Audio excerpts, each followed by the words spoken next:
l'Assemblée provinciale.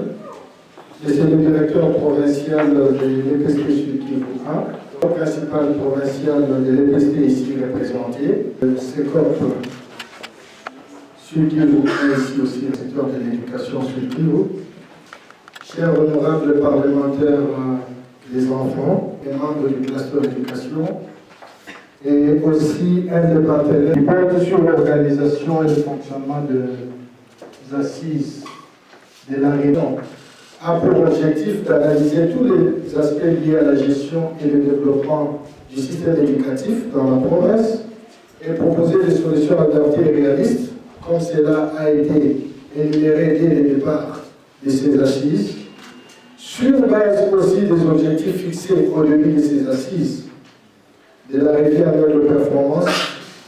Personnellement, j'ai pu constater que quelques résultats positifs ont été atteints. Entre autres, je pourrais relever qu'un bilan de l'année 2021-2022 a été fait par les parties prenantes à ces assises en ce qui concerne la revue annuelle de performance, avec un taux de 80% de résultats atteints, une base de données provinciale et actualisée est déjà disponible au niveau provincial pour l'EPST Sud Kivu 1, ça nous avons pu le constater. Des actions correctrices ont été proposées pour répondre aux problèmes et aux boulots identifiés. Les sous-commissions et les prestations du sous-province, que je remercie en passant de leur assiduité, et qui, j'espère bien, pourra être finalisé au premier trimestre de l'année 2022-2028. Nous aurons un rapport final fait pour être transmis au niveau des autorités compétentes qui pourront nous représenter, en particulier par les comités sectoriels du Sud Kivu et les comités provinciaux. Mais je pense que le travail vient que de commencer en vue de promouvoir l'organisation des acquis de la gratuité dont nous avons discuté, ainsi que la lutte contre les anti-valeurs. Et par cette occasion, nous voulons demander à tous les acteurs et partenaires de bien vouloir se mobiliser et sensibiliser les communautés afin que tous les enfants, filles et garçons, soient inscrits à l'école et de les accompagner afin qu'ils puissent parvenir à achever leurs études dans la paix et dans le respect des normes et mesures hygiéniques.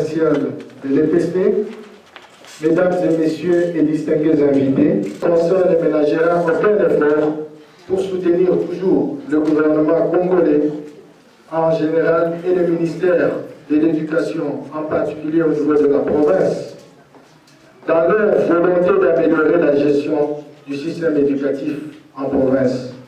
Et vive la coopération.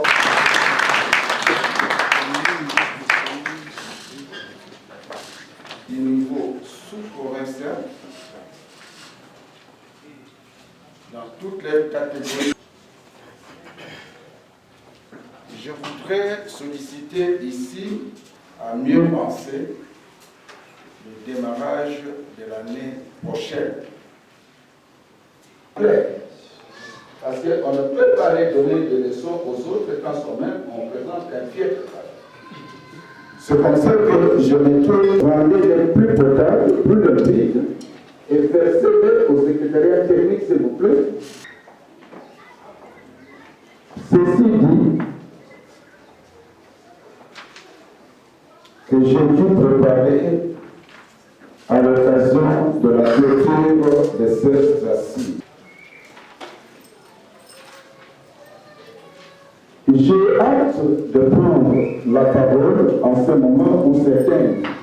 Je voudrais dire, Excellence, Monsieur le gouverneur de province, je voudrais dire, pour l'action tous azimuts et à la participation active de toutes les parties prenantes au déroulement de cet atelier bilan. Vraiment, féliciter le réseau des journalistes École Amie d'enfants pour un grand travail de titan qu'il a réalisé dans le cadre de la médiatisation des présentes assises. Je commettrai un sacrilège du Centre régional de paix Rio qui a mis en jeu que nous avons identifié durant ces 3 jours de cogitation. Autant nous exhortons la hiérarchie à apporter des réponses à nos sollicitations, autant nous devons prendre conscience du rôle prééminent qui est le nôtre pour relever certains défis que je vous exhorte de tout mettre en œuvre pour l'effectivité des réformes, à l'instar de la gratuité de l'enseignement primaire public qui doit être consolidée et pérennisée. L'utilisation de langue nationale comme médium de l'enseignement. Le renforcement de l'enseignement de l'anglais à tous les niveaux. La réforme de la classe primaire et l'éducation de base. Nous devons mettre notre curseur sur toutes ces réformes pour rendre plus performant notre système éducatif au niveau provincial. Messieurs les prophètes, messieurs ici représentés, mesdames et messieurs les membres du comité provincial de l'EPST et des sous-prophètes, mesdames et messieurs les chefs d'antenne CRD, mesdames et messieurs les experts de la société civile de la thématique éducation, distingués invités, tout protocole respecté. Arrivé à la fin des assises de la revue annuelle des performances de l'éducation dans notre province du site Kivu, nous sommes convaincus que ces assises qui ont été perçues comme un cadre de réflexion a permis à toutes les parties prenantes de bien analyser tous les aspects liés à la gestion du système éducatif et ont proposé des solutions adaptées et réalistes en vue non seulement de l'amélioration de l'accès, de la qualité et de la performance scolaire, mais aussi de la consolidation et de la pérennisation de la gratuité de l'enseignement à l'école primaire, sans oublier la lutte contre les antivaleurs. Je loue la participation active de tout et chacun dans les échanges qui vont concourir à l'amélioration de l'offre éducative à travers les résultats attendus de ces assises.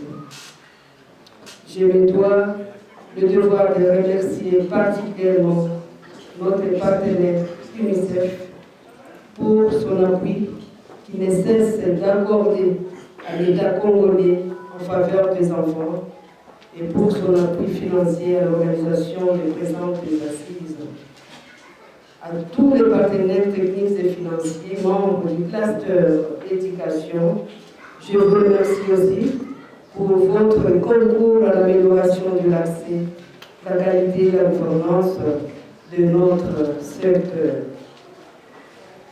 Je ne peux pas terminer mon mot sans remercier le Fonds social de la République qui réalise un travail remarquable dont l'incidence et l'accroissement de l'accès, de l'équité et de la rétention des apprenants à travers la construction des bâtiments et leur équipement en mobilier. Enfin, à nous tous de capitaliser les recommandations ressorties de ces assises et à faire notre priorité. L'occasion faisant là-haut,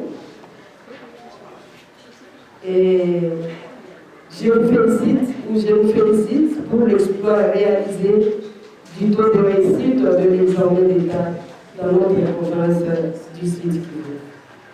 C'est sur cette note d'espoir que je déclare, au nom de son Excellence, Monsieur le gouverneur de la province, close les assises de la revue annuelle de performance de l'éducation au Sud Kivu. Je vous remercie.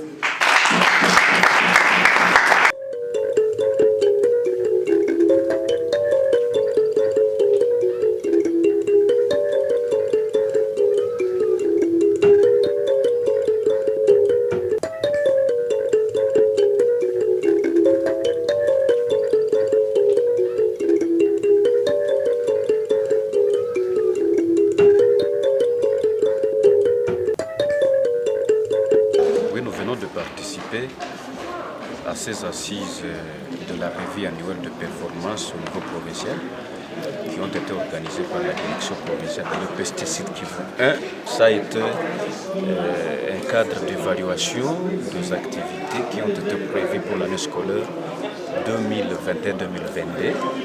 Il en est ressorti autant de recommandations.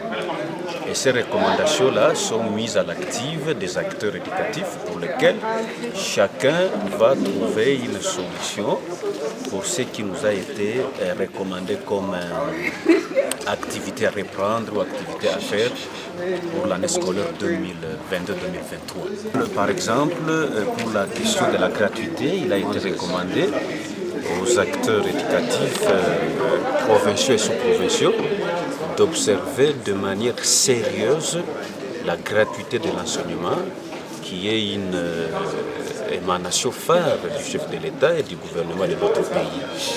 Non seulement observer la gratuité, mais aussi il faut qu'on dote à des écoles le manuel, les programmes, et les écoles qui ne sont pas construites, il faut qu'on fasse le plaidoyer auprès des partenaires techniques et financiers de l'EPST, les parents, les églises, les ETD, pour que les écoles soient construites aux standards recommandés par la loi en rapport avec les écoles.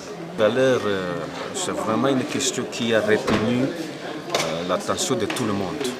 Tout ce qui s'appelle antivaleurs dans les milieux scolaires sont à réprimander par tous les acteurs éducatifs. Écoles conventionnées, écoles non conventionnées, privées agréées, tout le monde est appelé à lutter contre les antivaleurs. Les corruptions dans les écoles, je ne sais pas, harcèlement sexuel, les violences basées sur les genres, tout ça ce sont des antivaleurs pour lesquelles tout le monde s'est engagé, qu'on doit faire vraiment chasser dans le milieu scolaire. Oui. À l'issue de ces assises de la revue annuelle de performance pour l'année 2021-2022 en province du Sud Kivu et particulièrement la direction provinciale du Sud Kivu 1, je retiens de grandes lignes qui ressortent de cette revue. Premièrement, c'est que en rapport avec l'analyse de tout ce qui a été planifié dans le plan d'action opérationnel, la province éducationnelle Sud Kivu 1 est arrivée à atteindre 80% des activités planifiées qui ont été réalisées. Ça, c'est la toute première des choses que je retiens de cette revue de performance. Mais aussi, au-delà de cet indicateur de performance que je viens de souligner, nous avons compris qu'il y a beaucoup de défis, et surtout les défis liés aux mesures d'accompagnement de la gratuité qui devaient être consolidées au niveau de la province, non simplement par la partie gouvernementale, mais aussi par tous les acteurs du système éducatif qui y travaillent. Ça, c'est un défi et qui a eu aussi quelques recommandations et résolutions pour que l'année prochaine, qu'on puisse l'améliorer. Mais aussi, nous avons retenu que du côté gouvernance, il y a encore un pas à faire pour que toutes les écoles puissent aussi être impliquées dans la bonne gestion de la chose publique et communautaire, mais ainsi que les inspecteurs et les agents de l'EPST qui doivent accompagner ces derniers afin que la gestion soit effective, une bonne gestion dans toutes les écoles. Voilà un peu les grandes lignes. Et en rapport avec la commission de la qualité, j'ai pu retenir que la province du Sud Kivu a un taux de réalisation des activités dans la qualité qui est bonne, appréciable, dans le sens que déjà les résultats des examens d'État qu'on venait de nous communiquer sont bons pour nous, avec 70% des réussites pour toute la province. Ça, c'est quelque chose qui encourage, qui est bon. Vous n'êtes pas sans ignorer que les manuels scolaires sont des moyens, sont des intrus nécessaires qui concourent à la qualité de l'éducation des enfants. Et nous avons aussi retenu comme principale recommandation la redynamisation, n'est-ce pas, des organes de cogestion dans les écoles, parce que nous avons pu remarquer que dans certaines écoles, ces organes de gestion se sont enlisés dans la léthargie et dans d'autres, pratiquement, ça n'existe pas. Je m'inscris en faux lorsque vous dites que ça connaît des failles. Moi, je pense que la province de Sud Kivu n'est pas la ville de Bukavu. Et donc, je m'inscris en faux par rapport à cette déclaration.